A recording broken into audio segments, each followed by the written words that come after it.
what I've tried to focus on in my career as an executive in the startup industry is the people. The people are the most important thing that are connected to the element of your business's success.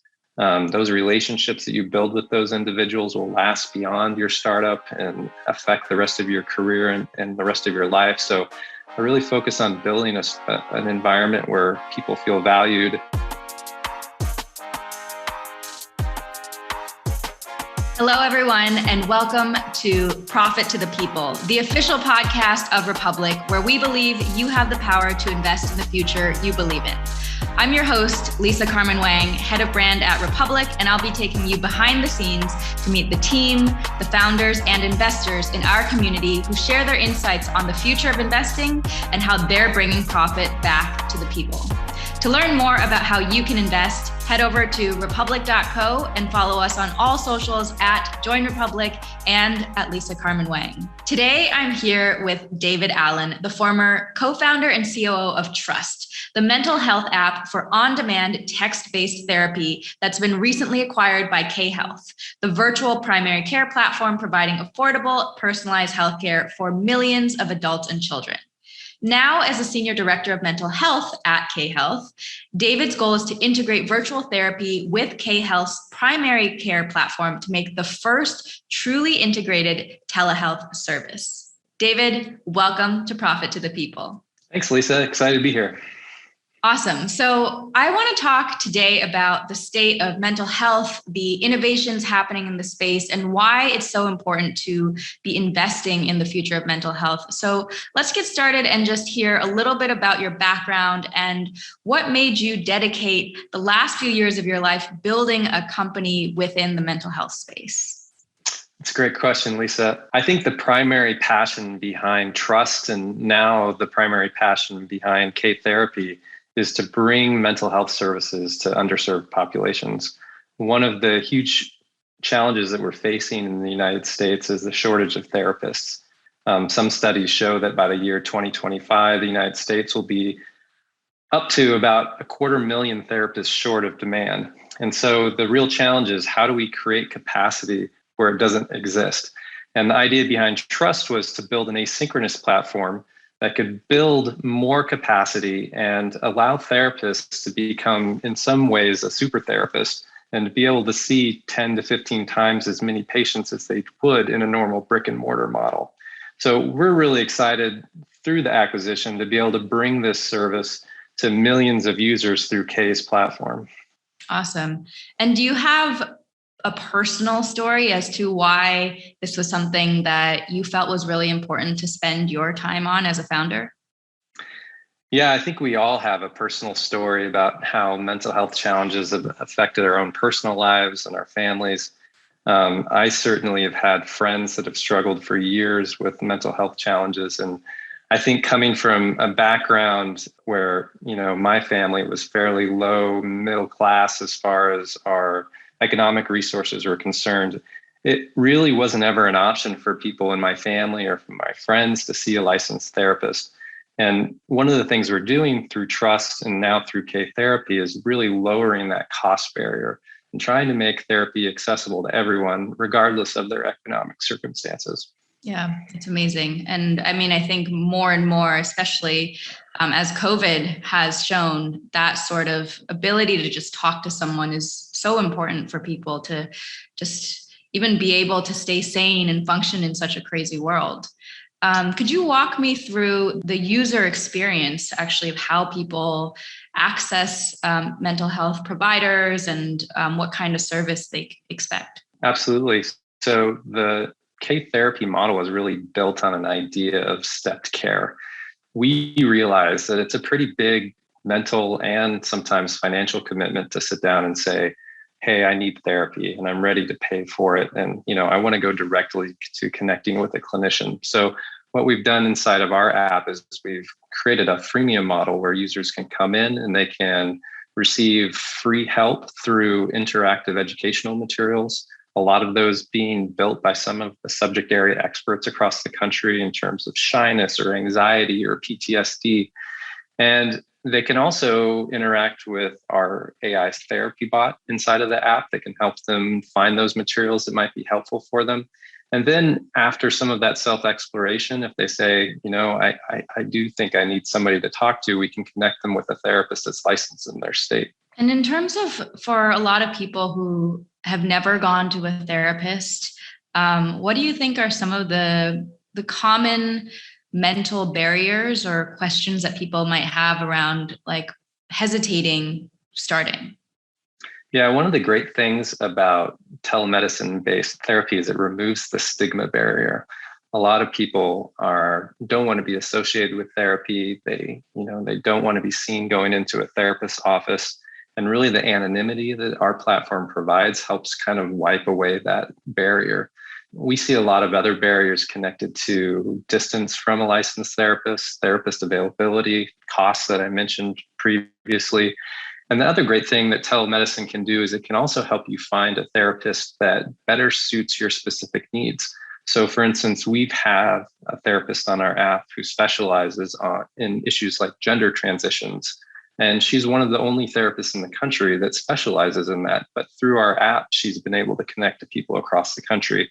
And when you can make those kind of connections, you really can have some positive, powerful outcomes. And you mentioned anything from shyness to PTSD. So I know that there's like anything in terms of mental health, there's a spectrum.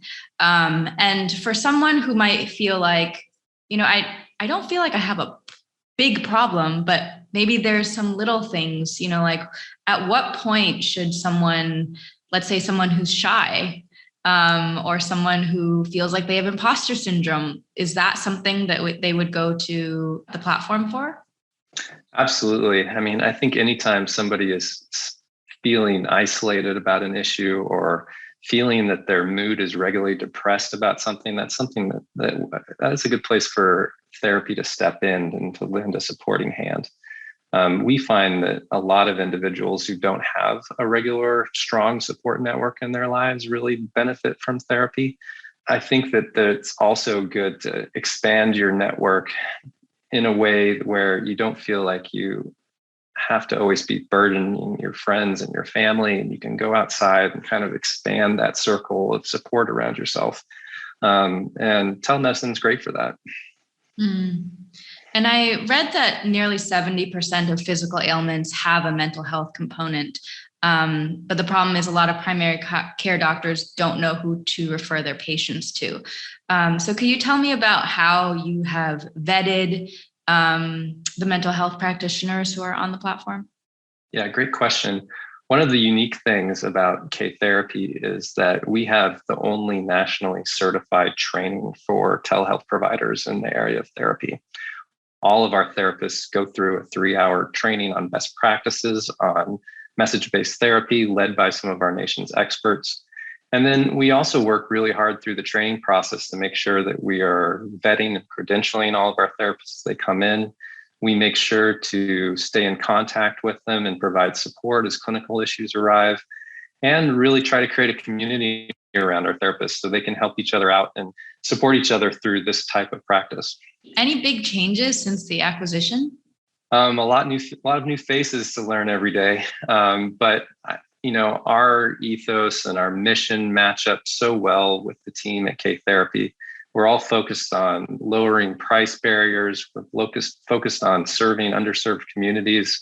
We're focused on trying to help people that don't have insurance coverage. And, it really feels like just, joining a bigger family. And can you talk to me more about the way that you serve underserved communities? How are you helping get this in front of them? Yeah, it's a good question. So one of the things that K does a great job of is they focus a lot of their outreach to areas where there's a high percentage of uninsured individuals, because we know that our price point is so far below anything else in the market.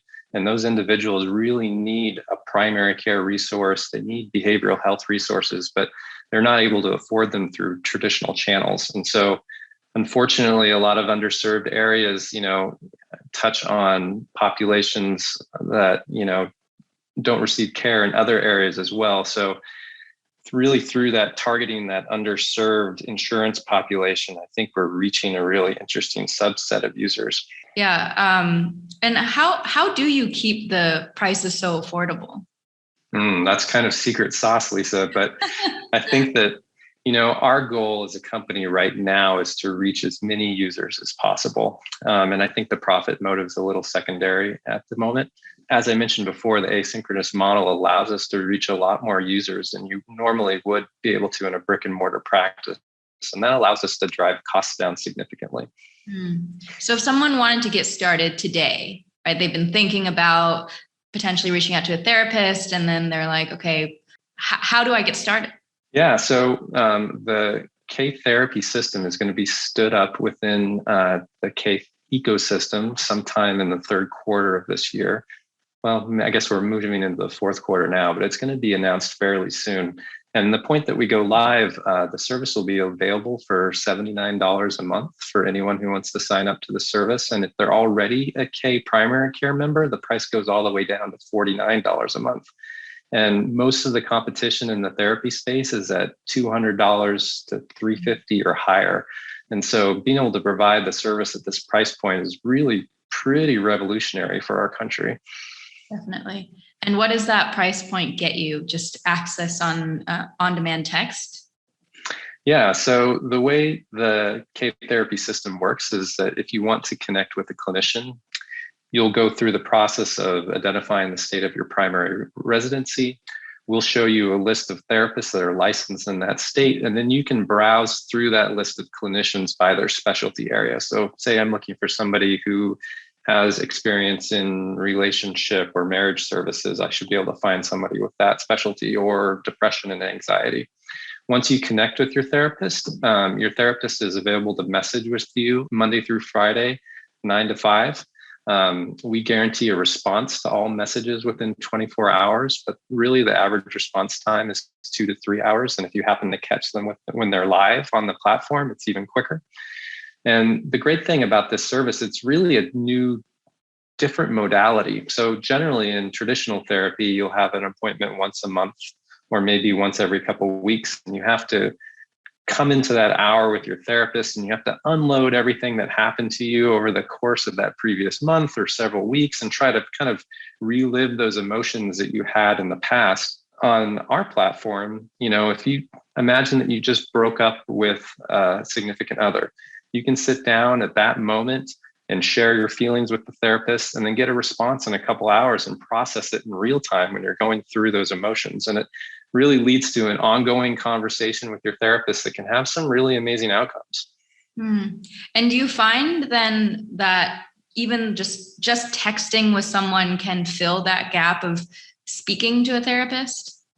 Well, it's certainly not the right fit for every type of diagnosis. It is a really strong fit for kind of the, if you were looking at a bubble of the top 80% of common mental health illnesses, it can be really effective in that format. And I would say for very common issues like anxiety and depression, it could be even more effective than in-person care.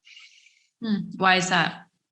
It's just the immediacy of the response from the clinician. The clinician can give you things to work on in the moment, relaxation exercises and mental exercises, and then you can report back on how that's helping you with your issue and then adjust as needed instead of waiting for that appointment that may be 3 weeks away. Yeah, that makes sense. So I want to pivot a bit into your career to date. You've had over 20 years of experience working in startups. This is your fourth startup. You started as product manager, now you're co-founder, COO, and now you've entered K Health as senior director. What are some of the most important things that you've learned through your journey? That's a really great question. And I know a lot of your listeners are probably either interested in startups or they're thinking about getting into a startup. And I think I don't know how much wisdom I have to impart, but I certainly can share some of my experiences. And, I think the most important thing that I've learned along the way is that startups can be a really stressful experience. And it's really important both for the people that you work with in a startup and for the relationships you build through the journey to have a really strong culture around what you're trying to do and what you're trying to build. A lot of startups fail. 90% of tech startups fail. And if you're not there appreciating the journey along the way and supporting the people that you're working with, it can be really hard. And so what I've tried to focus on in my career as an executive in the startup industry is the people. The people are the most important thing that are connected to the element of your business's success. Those relationships that you build with those individuals will last beyond your startup and affect the rest of your career and the rest of your life. So I really focus on building an environment where people feel valued, where people are comfortable making mistakes, where there's not a punitive response when things don't go well. And I find if you create that kind of culture, your chances of success is drastically improved. And is that something that you had to learn from firsthand experience? Like you experienced the opposite of it at some point, or you just kind of learned that as you went? I think there probably is a correlation with culture and success level in some of the companies that I've worked with. It's really easy to lose sight of what's important when you have a lot of pressure on you from your investors or from your users or, even in your personal life. And leaders that I've most admired were the people that were always able to keep things in perspective and were able to shield their employees from those stresses and allow them, a positive environment to work and grow in. And as a executive yourself, and I'm sure just the speed at which Trusst grew and then was acquired, in just a few years, how did you deal with some of your own mental health issues? You've talked to me a little bit about imposter syndrome, but could you share about what you've gone through? Yeah, I think as you mentioned, K-Health is now my fourth startup. And my first startup, I had a pretty junior role as a product manager. And then I moved, forward into more of a strategic operations role. And then as a co-founder at Trusst. And I think every step along the way, I've dealt with imposter syndrome. I mean, you get into the room sometimes with some people with really impressive resumes and folks that have, decades of experience in, VC work or in marketing or HR.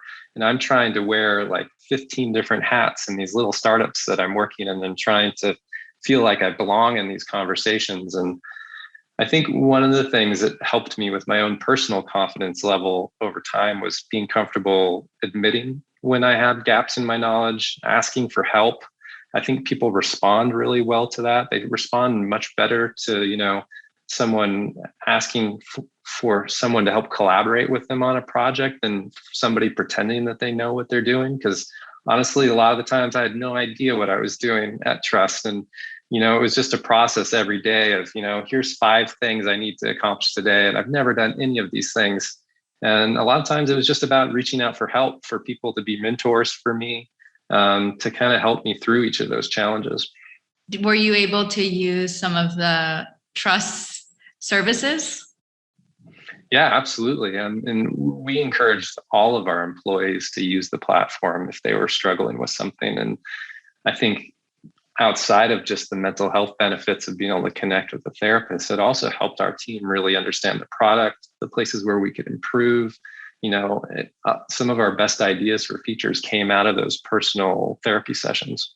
What were some of those ideas, I may ask? Yeah, so we realized, I think I mentioned early on that we try to develop a step model of care for people coming into the app. We realized pretty early on that the MVP version of the Trusst app, it didn't have any other services. It was really, connect with a therapist, and that was it. And that was a really hard barrier to entry for people. And so developing all of these tools that can be more easily accessible to somebody who is skeptical of therapy or not ready quite to make the commitment, really is what I think kind of took our product to the next level. In terms of the employees at Trusst, what has that transition looked like since the acquisition? Yeah, so the great thing about our transition over to K-Health was that as part of the acquisition, they agreed to bring our whole team over.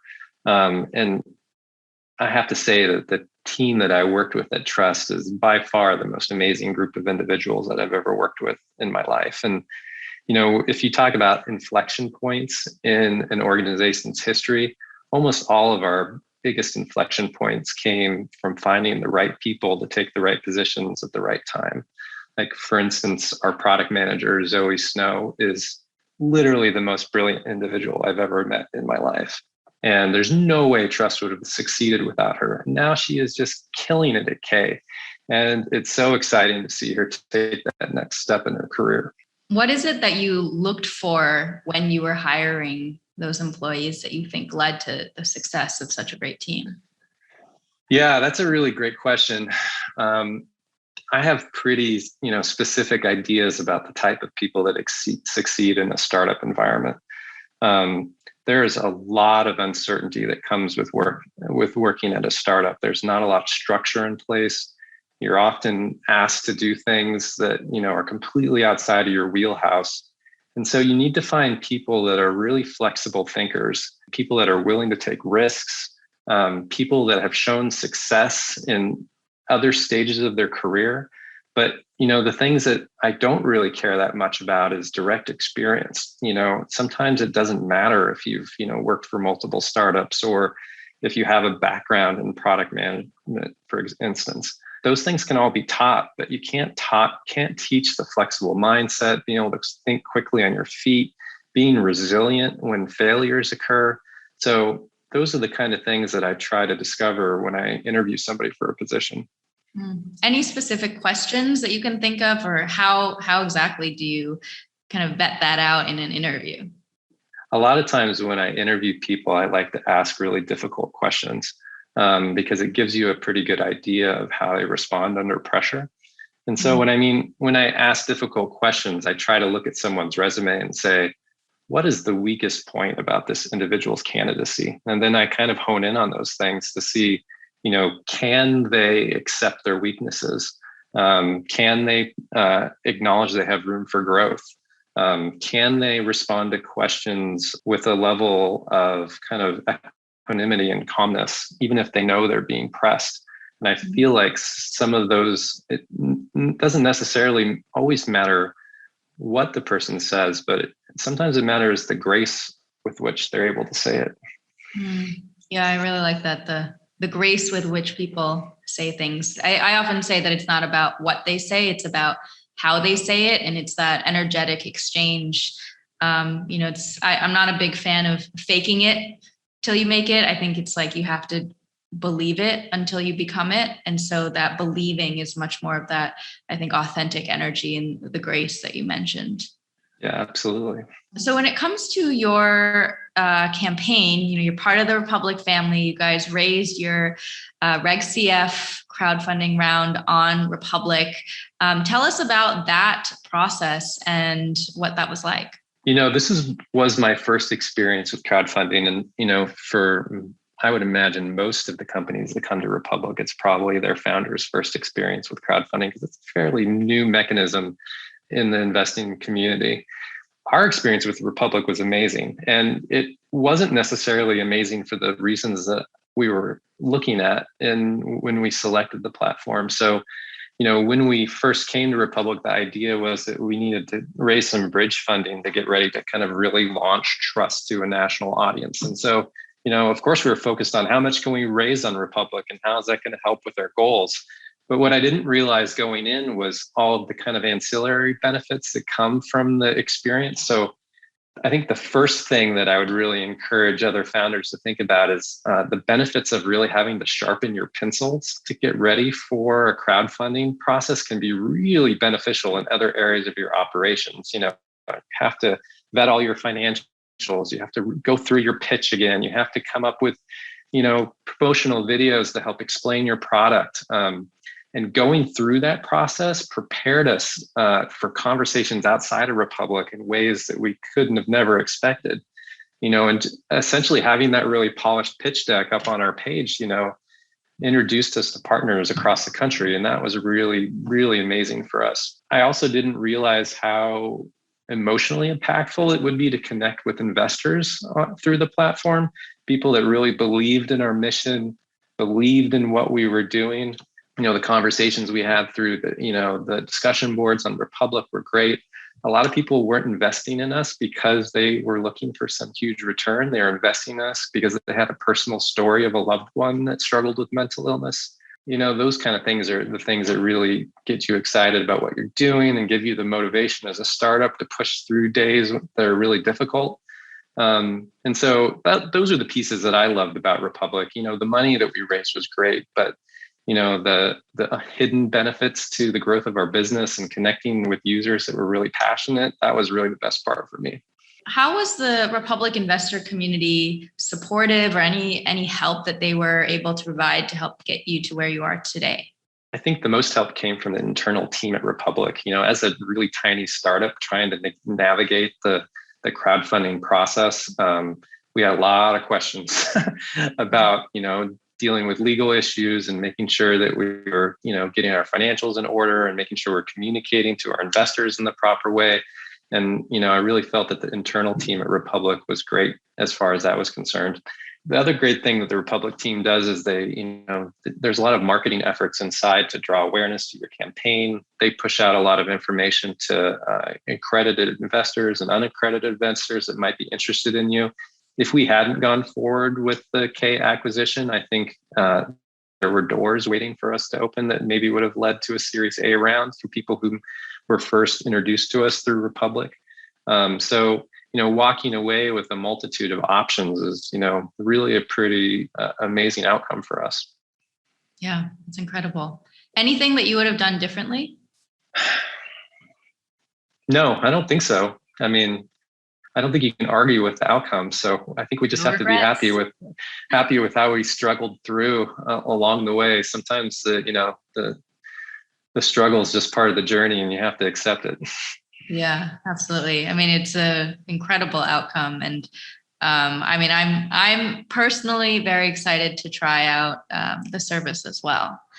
And anything that you'd like to say to your investors?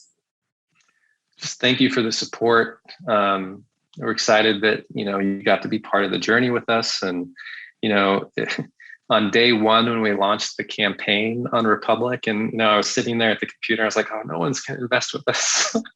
This isn't going to go anywhere. And, and the first couple, 2-3 investors were coming in and, leaving positive comments. It really helped kind of, get the momentum going for our raise on Republic and for the things that happened afterwards. So certainly can't thank everyone enough for their support. And what does the future look like for K Therapy? Yeah, well, the sky's the limit. K Health right now has millions of users. They're the number one downloaded telehealth platform on the App Store right now. They're seeing over 5,000 users a day at the moment, and we think that's going to double in the next couple months. The behavioral health requests inside the platform are overwhelming right now, and it's just really an issue of how quickly can we build capacity to help these people. And so it's really going to be about building the service as quickly as we can. And then when we think about just the state of mental health, the industry as a whole, what do you think the future looks like? Yeah, I think one of the great things that we're seeing in the telehealth industry is a slow loosening of regulations that are barriers to us. Like, for instance, one of the big problems with providing therapy over a telehealth service is that every state has its own licensing requirements for therapists. And so right now you have to find a therapist that has a license in your state, but there's great legislation coming down the road, like SIPACT, which is allowing clinicians to be licensed in, I think, 20 plus states right now, and more states are adding themselves to the compact at all times. I'm also hopeful that we're going to see improvements around insurance reimbursements for teletherapy. We're already seeing some movement on that side. So hopefully we're moving towards a world where telemedicine can step in and cover more of those gaps without as many regulatory hurdles in the place. Yeah. Well, it's an ambitious goal, but I think a very worthwhile one. And we're all very thankful for the work that you've done at Trusst and now that you're doing at K Health. And final question for you, what does bringing profit to the people mean to you? I think, coming from a small startup environment, there's a lot of rules around, who can be an accredited investor, who can participate in these products, and who can participate in the growth. And I think, allowing ordinary people like you and me to invest in these platforms is amazing. And it gives people a chance to put their dollars where their passion is, and hopefully to be able to see a return on that too. And so, I can only hope that Republic continues to grow and continues to give more people this opportunity. Amazing.